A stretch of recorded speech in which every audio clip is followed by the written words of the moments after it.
నమస్తే. ఇన్నాళ్ళు నన్ను సపోర్ట్ చేస్తూ, ఎంకరేజ్ చేస్తూ మీ ప్రేమను నాకు అందిస్తున్న ప్రతి ఒక్కరికి కృతజ్ఞతలు.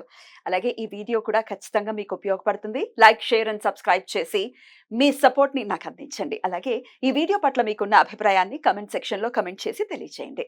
ఇప్పుడు వీడియోని చూద్దాం. నమస్తే. Welcome to our channel. నేను పద్మిని. ప్రస్తుతం మనతో పాటు ప్రముఖ ఆధ్యాత్మికవేత్త, జ్యోతిష పండితులు, అమ్మవారి సేవకులు, దత్త గణపతి ఉపాసకులు మురళీధర శర్మ గారు మనతో పాటు ఉన్నారు. మాట్లాడదాం. నమస్కారం అండి. మహాదేవ శ్రీమాత్రే నమః. ముందుగా మీకు కొంచెం ముందుగానే చెప్తున్నాను, ఉగాది శుభాకాంక్షలు. సంతోషం అమ్మ. క్రోధినామ ముందుగానే చెప్పాలి కనుక ఖచ్చితంగా. ఖచ్చితంగా మనం ముందుగానే వారికి చెప్పుదాము. క్రోధినామ సంవత్సరం ఈ సంవత్సరం పేరు. అంతే. క్రోధి కొంచెం భయానకంగా అనిపిస్తోంది. మరి ఆ నామాన్ని ఏమైనా అది సార్థకం చేసుకుంటుందా? భయపడాల్సిన అవసరం లేదా? భయపడాల్సినటువంటి అవసరం లేదు. చాలా అంటే చాలా అద్భుతంగా ఉన్నది. మొత్తం అన్ని బాగున్నది. అవునా? అన్ని ఎలా బాగుంటాయి? కొన్ని బాగుంటాయి, కొన్ని బాగోవు కదా. బాగా లేవు. ఒకటి బాగా లేదనుకుంటే మరొకటి బాగుంటుంది. అంటే ఏది రాశి అని కాదు, వారికి మన నడిచేటువంటి పరిస్థితులలో ఏదో ఒక మైనస్ జరుగుతుందంటే మరొక ప్లస్ జరగడము. ఎందుకంటే గత 2 సంవత్సరాలు అవుతుంది గురువు మారక. మాక్సిమం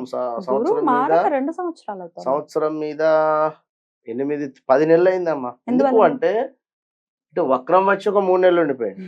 అదొకటి. కనుక మాక్సిమం ఒక 1.5 year అబౌవ్ అయిందంటే ఈ 1.5 year లో ఎంతమంది స్ట్రక్ అయిపోయి ఉన్నారో వారందరికీ కూడా ఇప్పుడు రిలీజ్ అంటే రైట్. అయితే ఇప్పుడు ఒకసారి గ్రహస్థితిని చెప్పేసుకుందాము, దాని తర్వాత రాశి ఫలాల్లోకి వెళ్దాం. తప్పకుండా చెప్పండి. మనకు ఏప్రిల్ 9వ తారీఖు నాడు అమావాస్య, అటు పిమ్మట క్రోధినామ సంవత్సరం మొదలవుతూ ఉన్నది కనుక ఒక 10-15 రోజులు 20 రోజుల తర్వాతనే గురుగ్రహము ప్రజెంట్ మాత్రము మేషంలో ఉన్నాడు. ఇక్కడ నుండి వృషభానికి షిఫ్ట్ అయ్యేటువంటి పరిస్థితి. కరెక్ట్ గా కూడా మే 1 నుండి 2వ తారీఖు ఆ ప్రాంతంలోనే వెళ్ళిపోతున్నాడు. అయినప్పటికీ కూడా మనకు ఏప్రిల్ నుండే రిజల్ట్ ఇవ్వడం స్టార్ట్ అవుతుంది. ఏప్రిల్ 2nd వీక్ నుండే. కనుక గురుగ్రహం వచ్చేసి మనకు ఇక్కడ మేషానికి అంటే 2వ స్థానంలో, ఇలా ప్రతి గ్రహానికి మనం దాన్ని చూద్దాం. ఇక శని భగవానుడు అంటే ఇప్పట్లో మారేది లేదు. శని భగవానుడు ఇప్పట్లో మారేది లేదు, కానీ వక్రం తిరిగేది ఉంది. మళ్ళీ వక్రం తిరిగేది ఉంది. అప్పుడు ధనస్సు రాశి వారికి మరలా మకర రాశి వారికి ఇబ్బందులు ఉన్నాయి. ఎలాగో మకర రాశి వాళ్ళు ఏళ్ళనాటిసంలోనే ఉన్నారుగా. అయినా వక్ర చూప లేకపోతే వక్ర గతి కూడా ఉందా? సంపూర్ణ వక్ర దృష్టి మాత్రం. వక్రం తిరగడము అంటే కంప్లీట్ గా వెనక్కి రాడు కానీ వక్రం.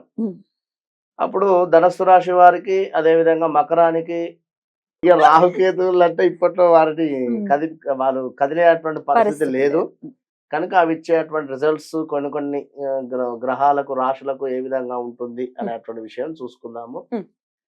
మెయిన్ ఏమిటి అంటే గురువు చాలా పెద్ద గ్రహం ఇది. శని భగవానుడు గురుగ్రహము కనుక ఇప్పట్లో శని భగవానుడు మారటం లేదు కనుక శనికి సంబంధించినటువంటి రిజల్ట్ ఎవరైతే పొందుతూ ఉన్నారో అవి అలాగే ఉంటవి. అదనంగా గురువు మూలకంగా వీరికి ప్లస్లు జరిగేటువంటి ఉన్నవి, మైనస్లు జరిగేటువంటి ద్వాదశ రాశులకి కూడా. ఇంకా మిగతా గ్రహాలు కూడా అనుమానం రావచ్చు. మిగతా గ్రహాల వాటి సంచారం ఎలా ఉంటుంది? సూర్యుడు ఏమిటి అంటే మనకు నెల మారడము, చంద్రుడు ప్రతిరోజు రోజున్నరలో మారేటువంటి పరిస్థితి. శుక్రుడు వచ్చేసి మనకు 18 to 22 days లోపే. కుజుడు వచ్చేసి మనకు మాక్సిమము నెల కంటే ఎక్కువనే ఉంటాడు. 40 రోజులు 41 రోజులు అట్లా ఉంటాడు. ఇలా గ్రహాలన్నీ అవి మారుతూ ఉంటవి. బుధుడు కూడా అంతే. 20 to 30 days లోపే మారుతాడు. ఇవన్నీ అంటే ఇక వాటి రిజల్ట్స్ అవి ఇస్తవి. కానీ మెయిన్ ఏమిటంటే మనకి ఇవే. మెయిన్ ఏమిటి అంటే మనకి ఇచ్చేది గురువును శని మాత్రమే. ఇక సూర్యుడు మారేటువంటి సందర్భంలో కొన్ని డిస్టర్బెన్స్ అయినప్పటికీ కూడా మోస్ట్ ఎవరైనా కూడా ఒక పర్మనెంట్ జాబ్ కానీ, లేదా ఒక హౌస్ కట్టుకోవాలన్నటువంటి ఆలోచన కానీ, లేదా ఒక వివాహం కానీ, విదేశీ ప్రయాణం కానీ, ఇలాంటివి పర్మనెంట్ గా ఉండేటువంటివి వీళ్ళు ఇచ్చేస్తారు. పర్మనెంట్ సొల్యూషన్స్ వీళ్ళు ఇస్తారు. ఇప్పుడు ఉదాహరణకు సూర్యుడు మారాడు అనుకుందాం. ఎగ్జాంపుల్, సూర్యుడు ఏమిటి? గొడవలకు అదే కేతు ఉండేటువంటి స్థానంలో మనకు కన్యలో శుక్రుడు నీచబడుతూ ఉంటాడు. ఇక్కడ ఉన్నట్టయితే మీనరాశి వారికి కాస్త ఇబ్బందులు. ఇట్లా అదే ఒక 1 month పీరియడ్. కానీ ఇది ఏమిటంటే మనకు 1 Long year, period. 1.5 year long period. Long period మనకు పర్మనెంట్ గా వెల్ సెటిల్డ్ ఇచ్చేటువంటి గ్రహాలు. రైట్. సరే మరి మరి ద్వాదశ రాశులకి కూడా ఈ క్రోధినామ సంవత్సరం ఎలా ఉండబోతోందో చూద్దామండి. తప్పకుండా అమ్మా, మరి తులా రాశి వారికి ఎలా ఉండబోతోందండి క్రోధినామ సంవత్సరం? తప్పకుండా తల్లి.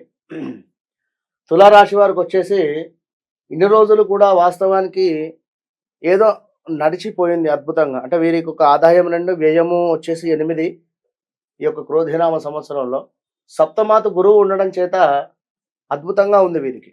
చక్కటి ఉద్యోగంలో కానీ మంచి పేరు ప్రఖ్యాతలు రావడం కానీ, ఇప్పుడు ఎక్కడైనా ఆల్ ఆఫ్ సడన్గా జాబ్ మానేసినా కూడా మరో జాబ్ రెడీగా ఉండడము, ఇవన్నీ కూడా తులారాశి వారికి జరిగినవి.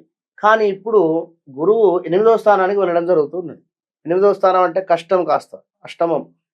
అదేవిధంగా శని భగవానుడు 4లో ఉండేటువంటి పరిస్థితి. కనుక గృహ సంబంధిత ఎవరైనా ఇల్లు నిర్మించుకోవాలి అని అనుకునేటువంటి వారికి కాస్త ఆలస్యంగా ముందుకు వెళ్ళేటువంటి పరిస్థితులు, ఇల్లు హౌస్ రిలేటెడ్ ఏమైనా చేంజెస్ అవ్వడం కావచ్చును. అంటే ఇక్కడ శని భగవానుడు ఈ 4వ స్థానానికి 5వ స్థానానికి అధిపతి కనుక ఈ 2 రిలేషన్స్లో ఉండేటువంటి పరిస్థితి ఉంటుంది 5వ స్థానంలో.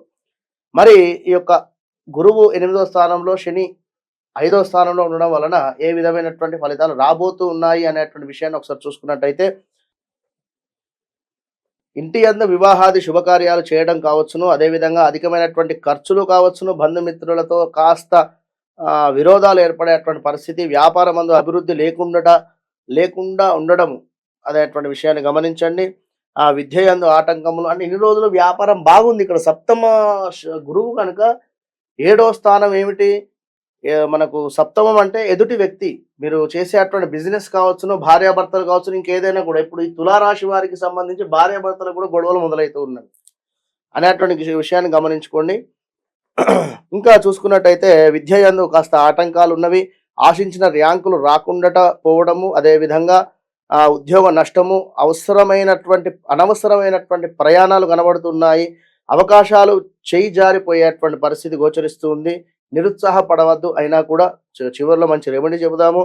చేయు పనులందు తీరిక ఉండకుండా పోయేటువంటి పరిస్థితి, ఆశించినటువంటి పదవులు దక్కకుండా ఉండేటువంటి పరిస్థితి, ఖర్చులు అదుపులో ఉండవు. ఇంకా చూసుకున్నట్టయితే స్తోమతకు మించినటువంటి హామీలు ఇవ్వవద్దు. ఇప్పుడు మీ దగ్గర 100 రూపాయలు ఉన్నవి, మీరు అక్కడ ఎవరికో 1000 రూపాయలు ఇస్తా అని చెప్పి ఊరికే మాట్లాడకండి.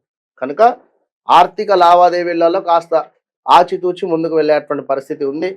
పరిచయం లేని వ్యక్తుల వద్ద మీరు నమ్మడం కానీ, వారికి ఏమైనా మనీ ఇవ్వడం కానీ ఇవన్నీ ఏం పెట్టుకోకండి. ప్రయత్నించినటువంటి కార్యక్రమాలు ఏవైతే ఉన్నాయో అవన్నీ కూడా కాస్త ఆలస్యంగా వెళ్ళేటువంటి పరిస్థితి ఉంది. ప్రయాణమందు అనుకూలమైనటువంటి వాతావరణం లేదండి. ప్రయాణం చేసేటువంటి సందర్భంలో కాస్త జాగ్రత్తగా వెళ్ళండి. రాని బాకీలు వివాదం అవుతాయి. ఎవరికో డబ్బులు ఇచ్చి ఉన్నాము, అవి రావటం లేదు, గొడవ అయ్యేటువంటి పరిస్థితి. గొడవ అయిన తర్వాత కొన్ని రోజులకు డబ్బులు వచ్చేటువంటి పరిస్థితి, ఇది గమనించుకోండి. మీ గుడ్ విల్ దెబ్బతినేటువంటి పరిస్థితి అయితే కనబడుతుంది. పై అధికారుల నుండి కాస్త ఒత్తిడి, చివాట్లు అయ్యేటువంటి పరిస్థితి ఉంది. ప్రయోజనములు లేని ఉద్యోగములు, ఏదో ఉద్యోగం అయితే చేస్తున్నాం కానీ అసలు ఎలాంటి ప్రయోజనం లేదు అనేటువంటి పేరు వింటూనే ఉంటాంగా, ఆ విధంగా ఉండేటువంటి పరిస్థితి. పనులు చేయుట, ప్రయాణంలో కాస్త నష్టాలు, ఏమైనా యాక్సిడెంట్స్ జరిగేటువంటి పరిస్థితి ఉంటుంది. కాస్త జాగ్రత్తగా ఉండండి. మీరు కఠినమైనటువంటి నిర్ణయాలు దయచేసి కూడా తీసుకోవద్దు. ఇంకా చూసుకున్నట్టయితే ఆచరణలో, అంటే ఏదైతే ఇది చేస్తాను, ఇది చేయాలి అని ఏదైతే ఆచరణలో పెట్టుకున్నటువంటి పనుల యందు కాస్త ఆలస్యం అయ్యేటువంటి పరిస్థితి ఉంది. ఎక్స్పెక్టేషన్ ఏం పెట్టుకోకండి. ఇంకా చూసుకున్నట్టయితే రైతులకు కాస్త పంట విషయంలో కూడా కాస్త ఇబ్బంది అయ్యేటువంటి పరిస్థితి. న్యాయం వృత్తిలో ఉండేటువంటి వారికి కాస్త ఒడిదుడుకులు, ఏదో కేసు గురించి డబ్బులు తీసుకొని ఉన్నాము, అందులో ఫెయిల్ అయ్యేటువంటి పరిస్థితి, ఈ విధంగా ఉండేటువంటి పరిస్థితులు. సెంటిమెంట్ వస్తువులు ఏవైతే ఉన్నాయో అవి అమ్ముకునేటువంటి పరిస్థితి. ఆస్తి పంపకాలలో కాస్త మీకు అన్యాయం జరిగేటువంటి పరిస్థితి కూడా గోచరిస్తూ ఉంది. చిల్లర తగాదాలు ఏదో రకంగా మీ వెంటబడేటువంటి పరిస్థితి ఉంది. మానసిక చింతన, రాజకీయ మందు కాస్త ఒడిదుడుకులు అయ్యేటువంటి పరిస్థితి అయితే గోచరిస్తూ ఉంది. స్థాన చలనము, మితిమీరినటువంటి కోపం రావడము, అదేవిధంగా మితిమీరిన విశ్వాసం వలన కూడా నష్టాలు ఏర్పడేటువంటి పరిస్థితి కూడా గోచరిస్తూ ఉంది. చేయు వృత్తులందు చిన్న చిన్న ఆటంకాలు కూడా గోచరిస్తూ ఉన్నాయి. కాస్త జాగ్రత్తగా ఉండండి. కలహములు, ఏదో మంచి చేయకపోతే చెడు అయ్యేటువంటి పరిస్థితి కూడా కనబడుతుంది. ఇంటి యందు కలహాలు కూడా ఉన్నాయి. భార్యాభర్తలు, ఇక్కడ ఇంటి యందు అంటే ముఖ్యంగా భార్యాభర్తలు అనేటువంటి విషయాన్ని గమనించుకోండి.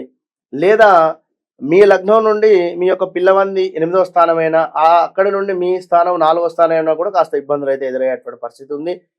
తెలియక చేసిన పనులకు అపనిందలు అయ్యేటువంటి పరిస్థితి, మీరు నమ్మిన వాళ్ళే దూరం అయిపోవడము, దాన ధర్మములు లలో కూడా కాస్త మీకు అపనింద రావడం కావచ్చును. కలిసి తీర్థయాత్రలు చేసేటువంటి సందర్భాలలో చేసేటువంటి పరిస్థితులు ఏర్పడేటువంటి పరిస్థితి కావచ్చును. ఏ విషయం పైన కూడా ఆసక్తి లేకుండుట, కాస్త మీ యొక్క బ్రెయిన్ అనేటువంటిది పని చేయలేని పరిస్థితి అనుకోండి.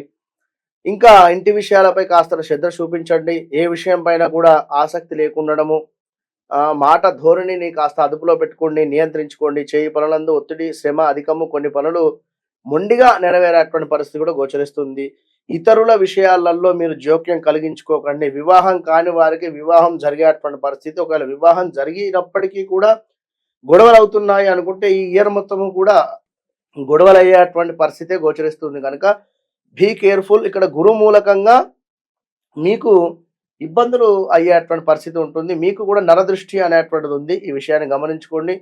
మామూలు 800 కారు కొన్నప్పటికీ కూడా మీరు బెంజ్ కారు కొన్నటువంటి విధంగా నలుగురు చెప్పుకునేటువంటి పరిస్థితి ఉంటుంది కనుక మీరు తప్పకుండా కూడా సుందరకాండ పారాయణం చేసుకోండి. ఇది రెమెడీ. ఇక మీరు గురు సంబంధిత ఏమైనా జపాలు కావచ్చును, తర్పణాలు కావచ్చును, ఏదైనా గురు సంబంధిత హోమాలు, దత్తాత్రేయ స్వామి హోమం కానీ ఇలాంటివి ఏమైనా చేసుకున్నట్టయితే మంచి ఫలితం ఉంటుంది. ప్రతిరోజు కూడా నవగ్రహాలకు ప్రదక్షిణ, అద్భుతమైనటువంటి ఫలితం ఉంటుంది. మరి రోజు వెళ్ళాలంటే రోజు వెళ్ళాలి, పరిస్థితి బాగా లేదు. అష్టమ గురువు ఇబ్బందులు పెట్టేటువంటి పరిస్థితి అయితే కనబడుతుంది కనుక be careful. All the best. Right, చాలా చక్కగా వివరించారు. ఇక నెక్స్ట్ ఎపిసోడ్ లో వృశ్చిక రాశి గురించి మాట్లాడుకుందాం. మహాదేవ్.